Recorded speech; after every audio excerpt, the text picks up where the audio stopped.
Queridos hermanos, Dios los bendiga. Aquí soy el pastor Mario López, una vez más. Les quiero traer, ¿verdad?, lo que les prometí hace unos 2 días. Les dije que iba a hablar un poco sobre Jonathan Edwards y los avivadores, ¿ok? Le he titulado este video Jonathan Edwards y los primeros evangélicos en las colonias americanas. Disculpe si mira algo aquí de oscuro o algo. Este es un prayer room, un cuarto de oración de una mega church donde por veces me separo, ando trabajando y me salgo del trabajo por veces cuando siento el deseo de orar, ¿verdad? Y todo, me separo para acá y oro unos momentos. Quiero hablar un poco sobre un personaje muy importante antes de Edwards. Le doy gracias a Dios por John Piper, ¿ok? John Piper me introdujo a Jonathan Edwards hace unos 12 años, ¿ok? Y en Jonathan Edwards encontré tanto una persona profunda en la palabra de Dios, encontré a un filósofo, encontré a una persona, un avivador, encontré a una persona amante del estudio. Se dice que Edwards estudiaba hasta 18 horas, ¿ok? Pero vamos a ir un poquito atrás, antes, y hablar de su abuelo. Su abuelo se llamaba Solomon Stoddard. Solomon Stoddard, allá por el año 1673, le estoy dando unas fechas, o no sé si voy a estar correcto. Esta historia la he escuchado y la he leído de George Marsden. George Marsden es un profesor, uno de los grandes historiadores de la historia evangélica religiosa aquí en los Estados Unidos. Él enseña en Duke. George Marsden con Marno son dos de los mejores historiadores de aquí de Norteamérica, de los Estados Unidos. Y usted puede consultar a George Marsden y a Mark No, pero especialmente George Marsden, ¿ok? Y él nos habla de un Solomon Stoddard que era una persona que era puritana, era una persona que quería mantener las tradiciones de los puritanos, pero también realizó unos cambios, ¿ok? Se llamaba el Halfway Covenant. No voy a entrar a detalles. Él fue el sucesor. Él nació en Boston. Boston siempre ha sido la cuna de los intelectuales. De ahí es el actor Matt Damon y el actor Ben Affleck. Allí vivía un hombre que se llamaba también Charles Chancey, y él vivió allí. Después se movió a Massachusetts. En Massachusetts, un poco apartado de Boston, allí fue el sucesor de Eleazar Mather. Eleazar Mather fue un gran reverendo, un gran predicador de la palabra, pero él murió en el año 1673 y fue Solomon Stoddard el que tomó el lugar de Eleazar Mather. Él se casó con la viuda del reverendo Eleazar Mather y vino a ser un hombre muy radical. Él estaba preocupado por la segunda generación de puritanos que habían venido de Inglaterra huyendo de la persecución a las colonias, y entonces él hizo los primeros avivamientos. Su nombre, otra vez lo repito porque estoy viendo que unos están entrando al video a verlo, se llamaba Solomon Stoddard. Solomon Stoddard, él enfatizó mucho la predicación sobre el infierno, y de aquí es donde miramos de que Edwards iba a copiar, porque Edwards iba a venir ser en 1703 que nació Jonathan Edwards. Iba a venir a ser el nieto de él, de Solomon Stoddard. Solomon Stoddard realmente vivió como 86 años, murió en el año 1729. Pero su hija Esther fue la madre de Jonathan Edwards. Ahora, lo vuelvo a repetir, Solomon Stoddard enfatizó la predicación sobre el infierno, enfatizó que la iglesia tenía que tener el poder sobre todos los puritanos en ese entonces, sobre todos los que estaban poblando las colonias y todo. Ya sabemos que allá por los 1620, 1630, los primeros puritanos arribaron en Massachusetts por la persecución que estaban experimentando en Inglaterra. Este es un gran proceso que se llevó la historia evangélica. Déjeme decirle que fue en los tiempos de Edwards, allá por los 1700, donde Mark y el profesor George Marsden nos enseña de que el término evangélico se vino a reemplazar el término protestante, ¿ok? Ahora, Jonathan Edwards, como lo estaba diciendo, fue el nieto de este Salomon Stoddard. Salomon Stoddard fue un hombre amante de la teología puritana, amante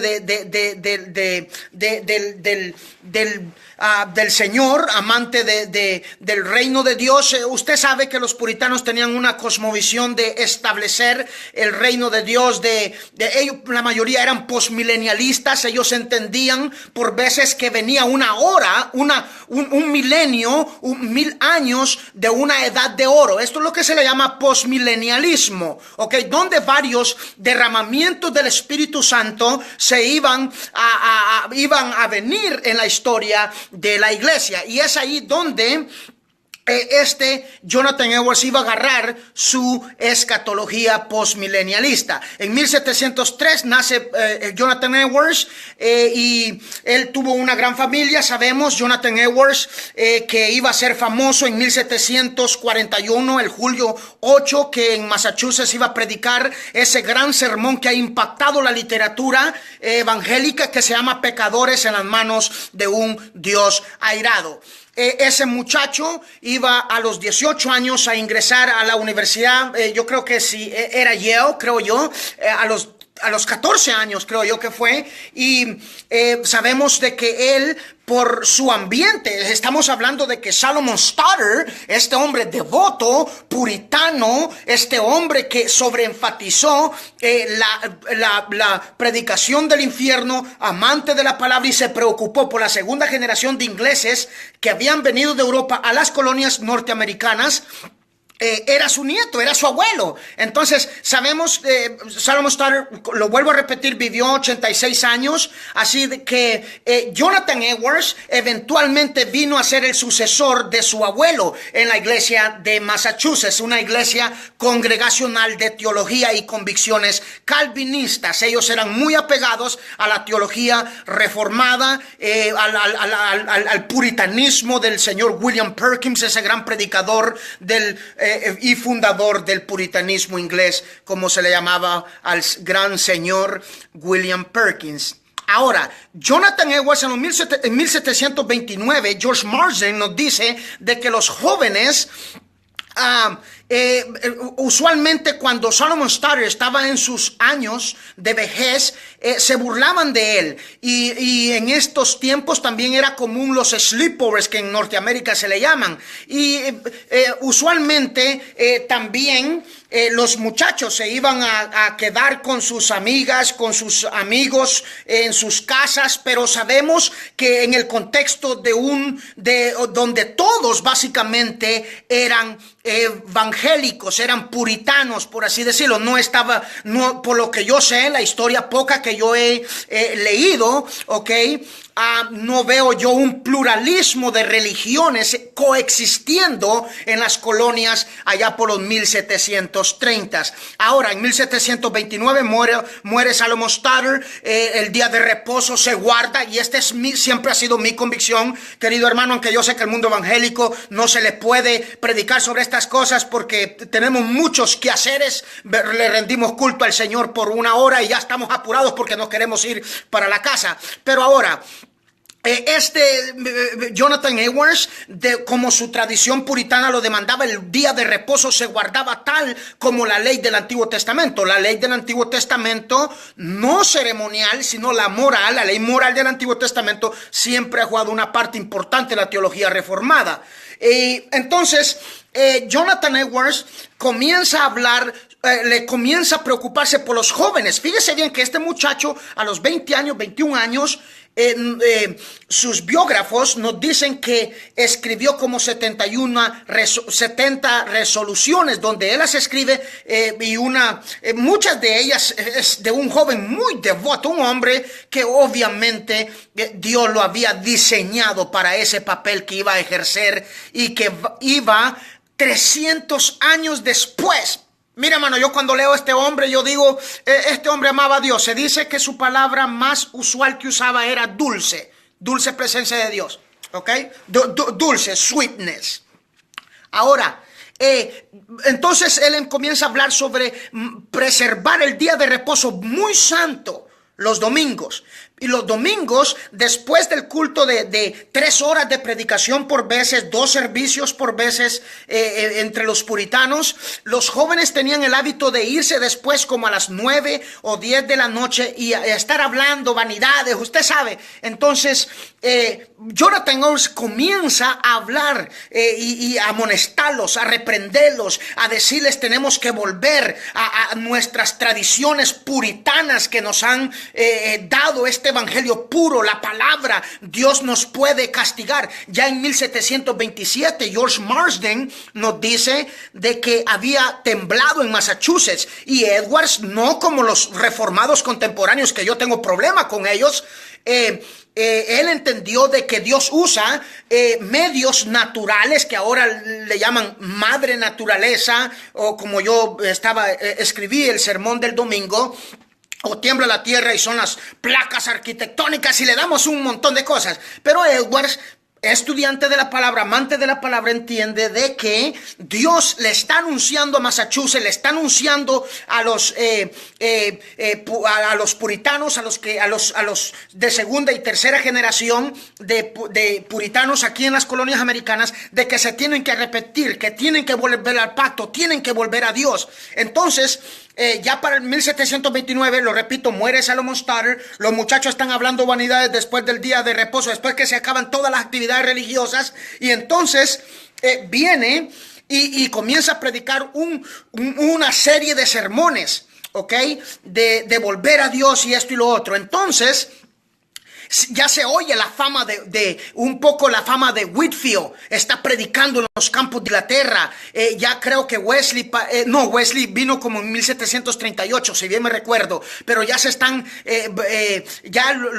tanto en Europa, ¿ok?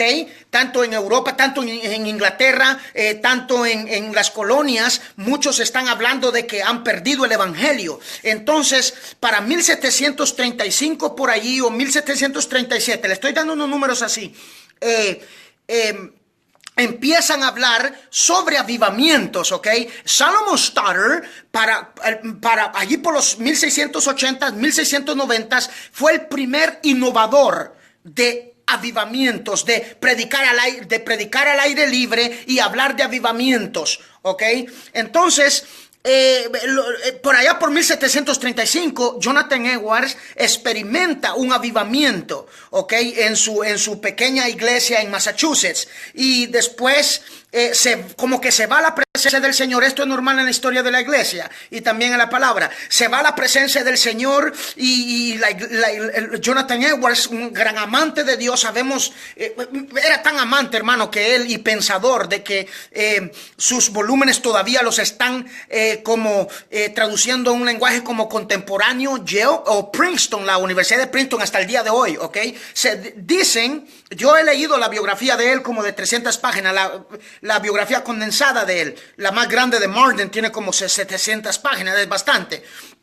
Pero se dice que él salía en su caballo, y en su diario dice que él salía en su caballo y se pegaba papeles, ¿ok? Porque pensamientos que le daba Dios, se pegaba papeles en su cuerpo, y cuando venía los escribía, ¿ok? En sus notas y todo. Sabemos que como que hasta el día de hoy, creo yo, que se han descubierto notas de este gran hombre. Sabemos de que, entonces, regresando a la historia, en 1737 ya la gente está algo así, pero está algo desanimada, la presencia del Señor no está cayendo, por así decirlo, la presencia del Señor se ha ido, el evangelio está, la iglesia está decaída y todo. Entonces, Whitefield y Wesley ya empiezan a sonar en Europa, en Inglaterra, en Escocia, en Gales. Note bien cómo Dios, hermano, mire, no hay un siglo más emocionante que el siglo XVIII. Porque en el siglo XVIII Dios iba a levantar también a un hombre que dicen que tenía la misma unción, ¿ok?, que George Whitefield. Y su nombre era Hal Harris. ¿Ok? Hal Harris de Escocia. En Escocia, sabemos que en Escocia con Patrick Hamilton y George Wishart ya tenían una historia de avivamientos. Le quiero llevar a 200 años antes, ¿ok? Ese George Wishart produjo un avivamiento. Fue el padre, básicamente, de Knox, el padre espiritual, porque cuando Knox miró a George Wishart o a Patrick Hamilton, fue uno de esos dos jóvenes, ¿ok? En las montañas de Escocia, en los 1530 por ahí, cuando la reforma se estaba presionándose, llevándose por toda Europa. Knox miró a uno de esos muchachos y eso le impactó a Knox. Después sabemos que terminó en la escuela de Calvino, allá que se fundó en Ginebra en 1559. Entonces yo le digo una cosa, regresando a los 1730, miramos que Whitefield viene y en 1739, ¿ok?, está llegando a Boston. En Boston, en Filadelfia, Whitefield en los 1738 por ahí. Puede usted accesar a mi blog, ¿ok?, para darle los años correctos. Ahí yo tengo los eventos cronológicos de Whitefield. Llega y conoce a Benjamin Franklin es el que sale en el billete de $100, ¿ok? Benjamin Franklin era también hijo de un presbiteriano, un ministro presbiteriano. Benjamin Franklin, pero él era independiente, era de espíritu liberal, por así decirlo, en el sentido de el pensamiento de la moral, ¿ok? Él estaba a favor de las reformas morales, incluso de la religión evangélica que había adoptado, que había recibido de sus padres. Pero él era deísta, sabemos que la mayoría eran deístas, entonces, pero él tenía conexiones, ¿ok? Y él tenía un periódico en Filadelfia, y como los dos tenían agendas, o eran independientes de espíritu, por así decirlo, con Whitefield se llevó bien. ¿Ok? Eran grandes amigos. Incluso en una ocasión sabemos que Whitefield le dice a Benjamin Franklin: mira, he estado orando por ti, tú que has hecho muchos descubrimientos científicos, ¿por qué no indagas en el nuevo nacimiento? Le dice, ¿verdad? Entonces los dos fueron grandes amigos. Entonces Whitefield está uniendo. Mire, Whitefield es una persona con Edwards, aunque Edwards tiene más dones filosóficos, de pensar, más holísticamente. Edwards es más capaz, por así decirlo, que Whitefield. Whitefield fue un avivador como Edwards, pero Edwards fue más completo que Whitefield.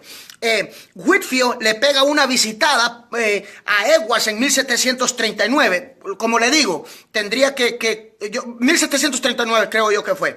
Fue entre 1735 y 1740. En 1739, Whitefield llega y empieza a hablarle a los de Massachusetts que vuelvan a Dios, que se recuerden de sus misericordias, ¿ok?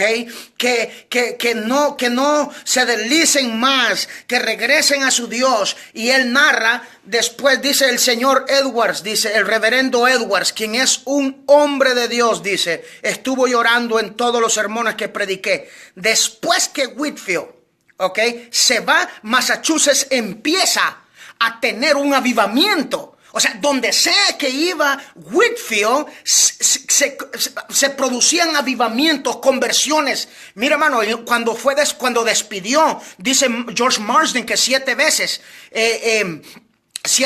visitó las colonias. Cuando se despidió Whitefield de Boston, se dice que la población era como de 20,000. ¿Ok? Y lo fueron a ver 23,000. Imagínense esto, ¿ok? O sea, es increíble. Yo sé que hay un profesor de Yale, de Princeton, contemporáneo de nuestros días, de que dice que Whitefield simplemente era un payaso, como lo he escrito en mi blog. Pero no, George Marsden, quien es un hombre que yo creo que es uno de los grandes historiadores, con Mark Knopf, como dije ya hace unos 10 minutos, unas grandes cosas de Whitefield. Muchos lo calificaban a Whitefield de que era una persona mentirosa y todo esto, pero en la autobiografía, fíjese bien, de Benjamin Franklin, el que sale en el billete de A100, él dice que Whitefield fue el hombre más honesto que él conoció como religioso de su tiempo, ¿ok? Y que en él no había mentira. Yo un día de esto lo voy a subir al blog, todo lo que escribe, que en la biografía, en la autobiografía de Benjamin Franklin, él escribe como 2 páginas de Whitefield. Ahora, 1739 se va el reverendo Whitefield y escribe: nunca he visto un matrimonio tan santo como el de Sarah Edwards y Jonathan Edwards. He renovado mis oraciones, dice él, ¿verdad?, para que Dios me mande una hija de Abraham, dice él. Edwards ya está cansado, Edwards está un poco agitado, deteriorado en su salud, porque él estudiaba hasta 18 horas, pero Whitefield en este tiempo nació en 1714, eso tenía como 23 años, ¿ok? 24 años, Whitefield. Pero en 1741, la historia... después de 1739, como que se fue otra vez la presencia del Señor, ¿ok? Por 2 años estuvieron peleando, orando. Déjame decirle que habían unos hombres interesados en un avivamiento mundial en Escocia en ese tiempo, quienes tenían correspondencia con Jonathan Edwards, ¿ok? Y se escribían, y en los escritos de Edwards, que son 2 volúmenes, no en la edición de Princeton o Yale, que están ahorita publicando, 2 volúmenes, le pueden costar como $50. Allí hay varias cartas donde se escriben a ciertos ministros evangélicos de Escocia con Edwards, donde todos están orando, pero hermano, orando seriamente, ¿ok? Para un avivamiento tanto mundial, ¿verdad? En Escocia y en Europa y en las colonias también. Entonces, en 1741, y era normal, ¿ok?, que cada día de reposo los puritanos ayunaran en los tiempos de Edwards, por lo mismo, porque querían un avivamiento en estos tiempos, ¿ok? Cuando se iba a la presencia del Señor, esa gente se preocupaba, queridos hermanos y hermanas. Ellos sabían de dónde venían. Ellos sabían que los Thomas Goodwin de Inglaterra, ellos sabían los William Perkins, ellos sabían esos Swinox de Inglaterra, esos hombres de Escocia que habían producido avivamientos, ¿ok? Pero recuérdese que también en Escocia en Gales está Howard Harris, están otros hombres que ahorita se me van a venir, Daniel Rowland, ¿ok? Que Howard Harris se dice que dijo de Daniel Rowland: nunca he visto una unción tan poderosa como la que tiene Daniel Rowland. Solamente George Whitefield, dijo en una ocasión Howard Harris. Y para nota al pie, a Daniel Rowland le gustaba más pescar antes que cayera el Espíritu Santo sobre él. Después las multitudes venían a Cristo porque ese hombre predicaba la ira de Dios y después les daba a Cristo, queridos hermanos. 1741, julio 8, Edwards predica un sermón, como lo dije en el principio, que iba a impactar, ¿ok?, pecadores en las manos de un Dios airado. Hasta el día de hoy, queridos hermanos, ese sermón impacta a cualquier persona que lo lea. Impacta a cualquier persona que piense sobre la imaginación, sobre las ilustraciones, la imaginería que usa Edwards, ¿ok? Sobre la ira de Dios, sobre el amor de Dios, sobre el poder de Dios, sobre cómo Dios simplemente sostiene la mano al hombre y en cualquier momento ejecuta su ley sobre él, ¿ok? Otro avivamiento. Y los avivamientos después, ya sabemos, en 1758, si bien me recuerdo, Jonathan Edwards muere, Whitefield muere en 1770, y los Gilbert Tennent, los William Tennent en 1739, otros presbiterianos de poder en las colonias también están predicando, y en base de Edwards, de las predicaciones de Edwards, ellos agarran ánimo y agarran fuerzas y empiezan a predicar al aire libre y todo eso. Jonathan Edwards y yo estoy de acuerdo con todos los historiadores, es el filósofo Es el filósofo y el teólogo más eminente que las colonias ha producido. Leer a Jonathan Edwards se requiere una mente muy profunda. Yo no lo entiendo, ¿ok? Entiendo su amor por Dios, lo veo, ¿ok? Pero Jonathan Edwards no puede dejar tibio a nadie, jamás. 18 horas estudiaba hasta el punto que fue a dar una ponencia una vez a Boston, ahí mismo Massachusetts, y su amigo dijo, no creo que Edwards llegue a los 40 años. ¿Por qué? Porque estaba muy frágil de su salud. 18 horas, no salía de su estudio por veces y seguía estudiando, a comer con su familia por seguir estudiando y seguir escribiendo. Sabemos que muchos filósofos se estaban levantando, ¿verdad? Y también a Edwards le gustaba la filosofía, aparte de la teología, y por eso Dios creo que lo galardonó, porque en el día de hoy los filósofos incluso lo leen. Queridos hermanos y hermanas, esta es la historia evangélica. Esta es la historia que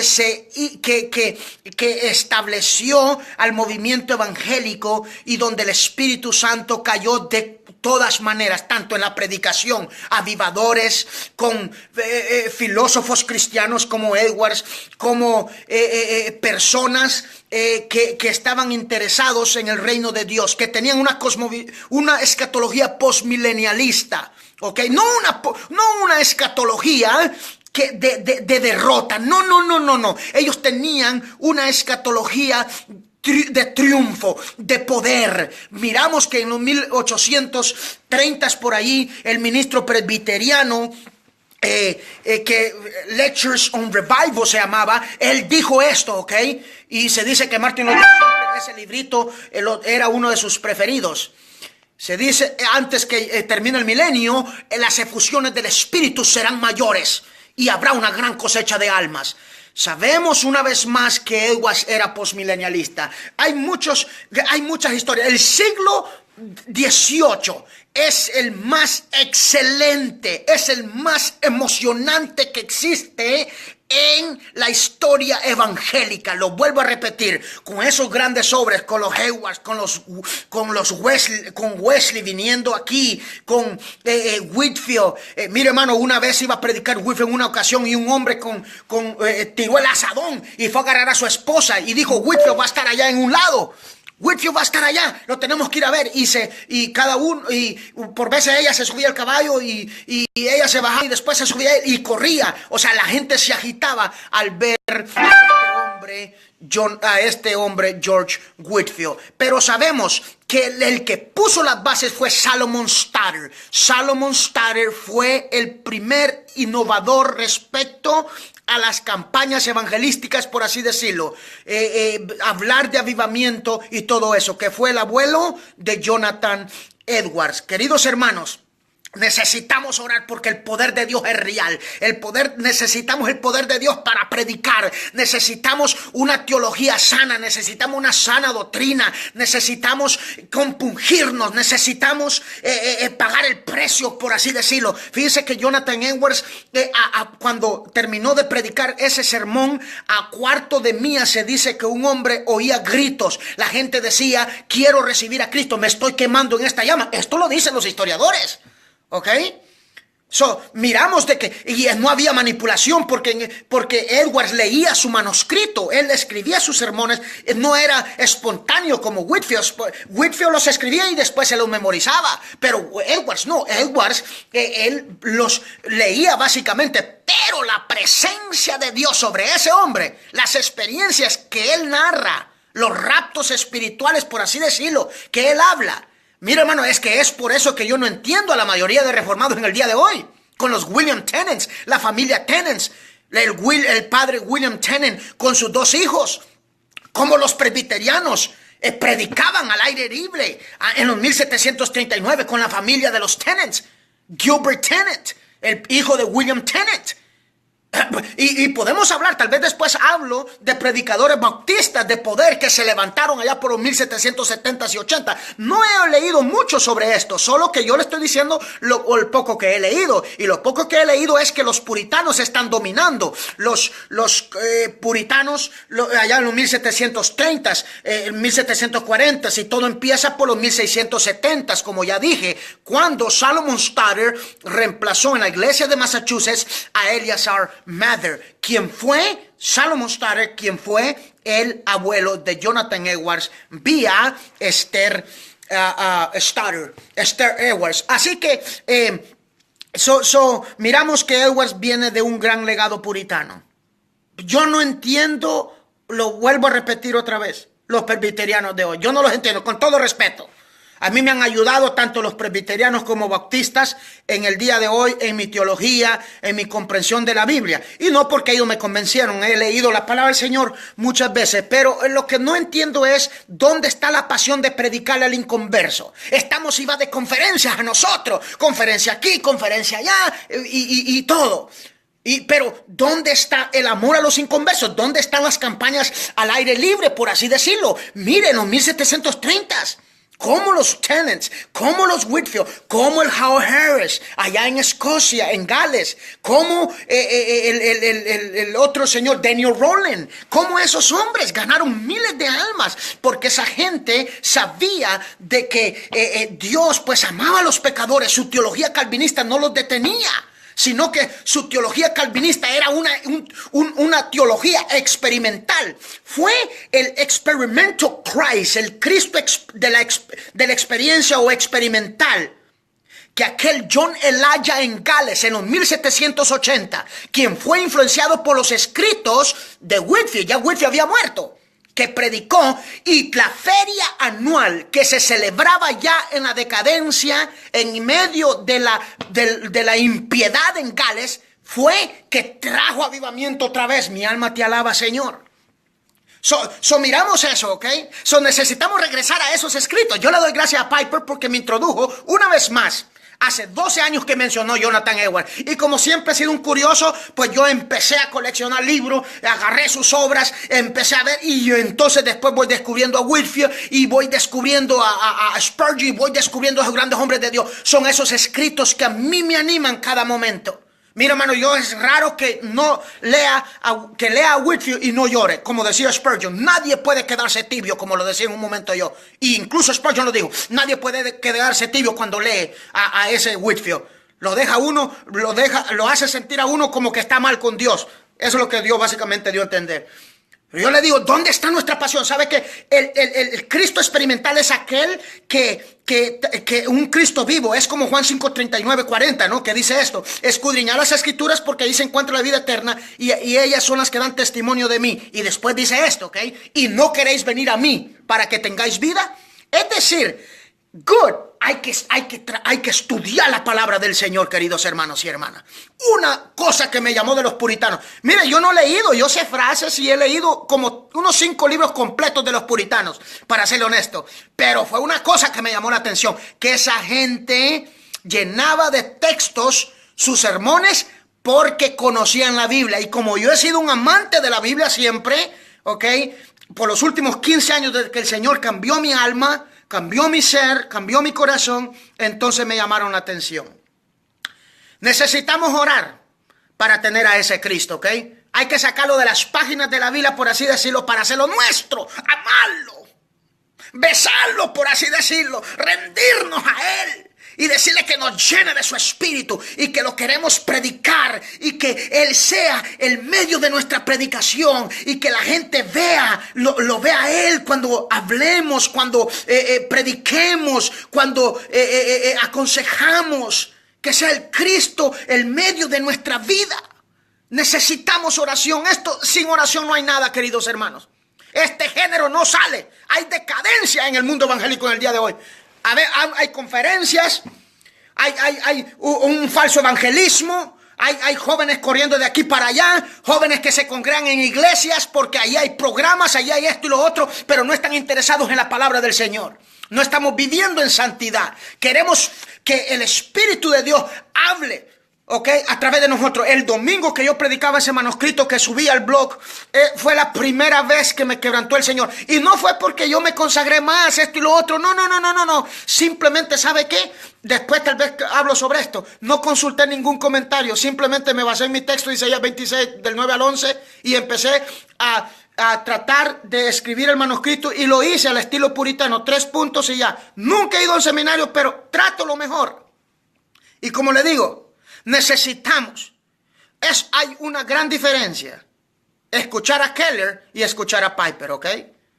Hay una gran diferencia, queridos hermanos, escuchar predicar. Hay una gran diferencia escuchar a Martin Lloyd Jones que un montón de predicadores en el día de hoy.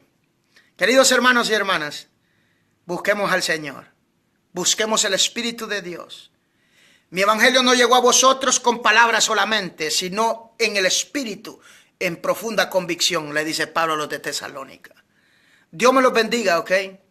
Ministros del Señor, es tiempo de consagrarnos, porque el Señor hará grandes cosas el día de mañana, dijo Moisés. Si la iglesia no está quebrantada, es porque nosotros no estamos quebrantados. Esa es la verdad.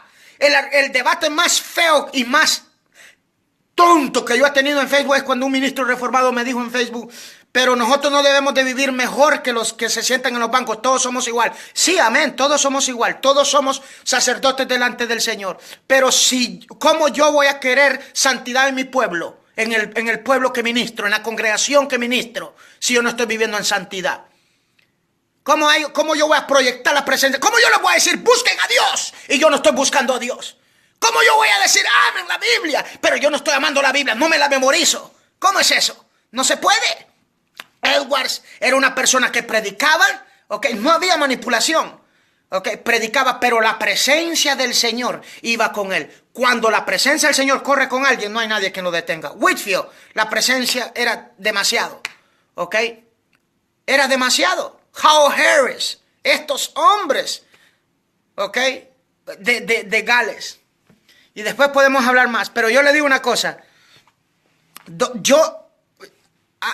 Tal vez en el futuro hablo sobre una reforma que se necesita también en América Latina. Yo le doy gracias al Señor por los hombres de la República Dominicana, el pastor Miguel Núñez, el otro hermano, Suguel Michelin, los otros que están trabajando, están purificando la doctrina, por así decirlo. ¿Ok? Pero necesitamos una reforma espiritual también. Descubrir, ¿ok? La Pascua viviente como en los tiempos del rey Josías. Dios me los bendiga, ¿ok? Y recuérdese, necesitamos buscar a Dios en estos tiempos tremendos, apocalípticos que estamos viviendo. Nuestras iglesias no están creciendo. Mi iglesia no está creciendo. Yo le tengo que ser honesto. Necesitamos trabajar. La gente solo se está cambiando de iglesia a iglesia. Y no hay una cosecha de almas. Si el grano de trigo no cae al suelo y muere, no trae fruto, dijo Cristo, Juan 12:24. Pero si muere, trae mucho fruto, dijo él. Así que necesitamos trabajar, necesitamos descender, ¿ok? Como Felipe, el evangelista, en el poder del Espíritu, lleno del Espíritu. Hermano, porque hay fuerzas que detienen tanto Dios como que no quiere salvar, por así decirlo, pero también tenemos 2 Corintios 4:4 que dice: el Dios de este siglo ha cegado el entendimiento de los hombres para que no crean a la verdad. Estamos en una lucha. Necesitamos que Dios diga, como dice que el verso 5 y 6, sea la luz para que sea la luz, para que el impío mire su pudrición, mire su condición y corra a Cristo. ¿Ok? Porque podemos predicar, pero si Dios no está en medio, hermano, olvídese, vamos a estar tirando palabras al aire. Necesitamos presencia de Dios. Dice la Biblia, ¿ok? Note esto, y con esto lo voy a dejar. 1 Samuel 3:21. Y se reveló, ¿ok? Jehová en Silo, ¿ok? A través de su palabra. Note esto. Now, es necesario seguir predicando la palabra del Señor, ¿ok? Hay que predicar y predicar y predicar hasta que algo se rompa. Mi alma te alaba a Dios. Hasta como que digamos y tengamos dolor de parto como Pablo en Gálatas 4 y digamos como el profeta: oh, si dieras